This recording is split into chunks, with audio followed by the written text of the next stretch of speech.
আজ আমাদের সুন্দরবনের লাস্ট দিন। তো রেডি হয়ে গেছি সকাল সকাল, আর দেখো বেরিয়ে পড়লাম ব্যাগপত্র নিয়ে। আজ আমাদের দেখার জায়গা আছে মাত্র একটাই, লোকনাথ বাবার মন্দির। তো চলো তোমাদের সাথে সেটাও শেয়ার করব।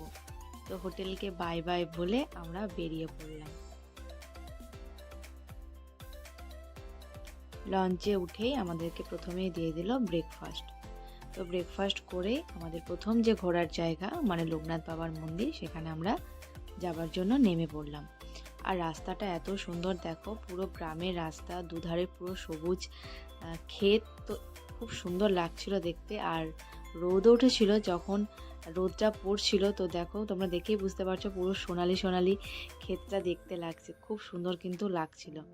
তো আমরা মন্দিরে গেলাম, একটু প্রণাম করলাম, তারপরে আমরা ফিরে এলাম আবার লঞ্চে ফিরে এসে আর কিচ্ছু আমাদের করার ছিল না, জাস্ট আমরা বসে বসে সবাই এনজয় করছিলাম। আর মানে বোটে আর কি আনন্দ করছিলাম, মানে চারদিকটা দেখছিলাম। আর ওটাই কিন্তু সব থেকে বেশি ভালো লেগেছে। মানে ওখানে যত না ঘোরার জায়গাগুলো খুব একটা বেশি মানে সেরকম কিছু দেখার নেই, সব থেকে বেশি ভালো লাগছিল ওই বোটে করে ঘোরাটাই।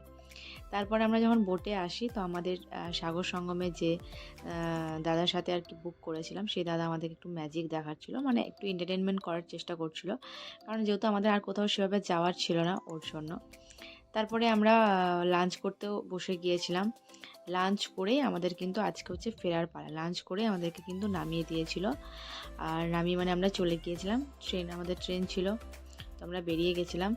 আর ট্রেনে না অসম্ভব ভিড় ছিল। মানে ক্যানিং থেকে আমরা গিয়েছিলাম হচ্ছে হাওড়া। তো তারপরে হাওড়া থেকে আমরা দুর্গাপুরের ট্রেন ধরেছিলাম।